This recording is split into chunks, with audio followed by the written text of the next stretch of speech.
Τρίτη Λυκείου. Όνομα ουσιαστικών, πολύ ουσιαστικών, ενικού αριθμού.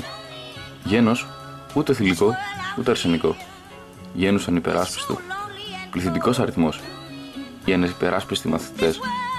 Πολλές φορές χαρακτηριζόμενοι ως η χειρότερη πουτάνα από όλες. Και τώρα, 2 μήνες πριν από τον τελικό αγώνα, ένα τσούρμα μαθητές αποφάσισαν να βγουν για να πούν τη γνώμη τους.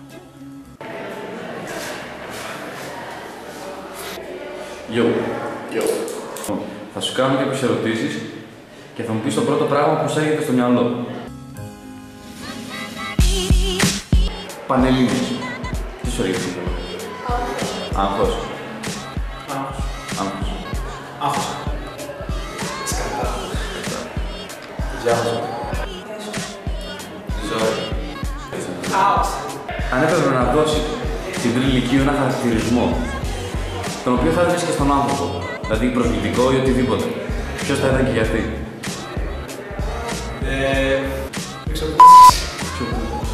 Σκληρή. Ενοχλητική. Εγωιστικό. Εγωιστικό. Εγωιστικό γιατί ο καθένας στην Τρίτη Λυκείου κοιτάει τον εαυτό του γιατί αυτός δεν περάσει ό,τι θέλει. Οπότε αναγκαστικά άμα θες δηλαδή να βρεις το στόχο σου πρέπει να είσαι λίγο εγωιστικός και τα αγωνιστικό σου. Πώς φανταζόσουν την Τρίτη Λυκείου πριν φτάσει αυτή και πώς φαίνεται τώρα? Είναι η ίδια παιδί μου άλλα.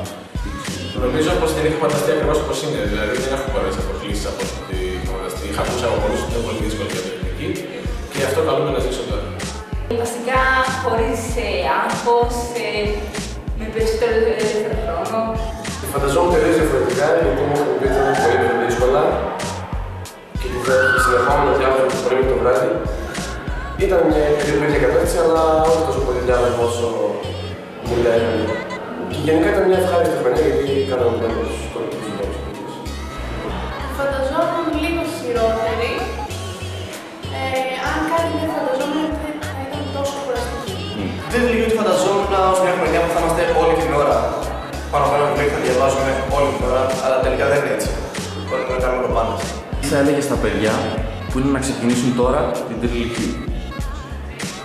Να ξεκινήσουν με θετική σκέψη, να μην τα παρατήσουν ούτε λεπτό και καλύτερες μέρες έρχονται. Καλή υπομονή.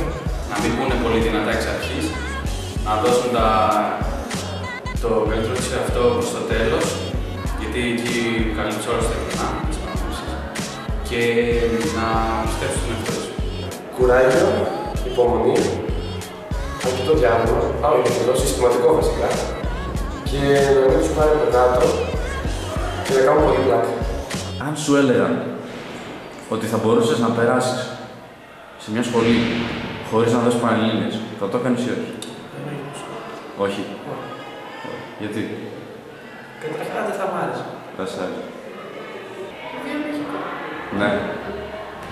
Θα το κάνω. Θα το κάνεις. Ναι, θα το έκανα. Δεν ξέρω.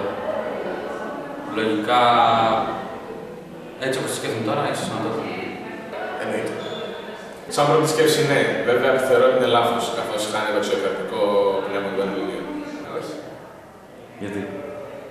Γιατί δεν ξέρω, εντάξει. Πιστεύω πως η Πανελλήνιες δεν καθορίζει το μέλλον του καθενός ανθρώπου. Καταλαβαίνουμε λοιπόν ότι η Τρίτη Λυκείου εκφράζει κάτι διαφορετικό για τον καθένα, αλλά είναι κοινή για όλους. Εγώ πάντως 2 πράγματα ξέρω. Τα βασικά στοιχεία ηγετικής συμπεριφοράς και ότι ο Σωκράτης δεν ήταν άθεος, ήταν όμως ήρωας. Έκανε αυτή την ηρωνία όπλο της σκέψης, της αναζήτησης και της φιλοσοφικής έρευνας.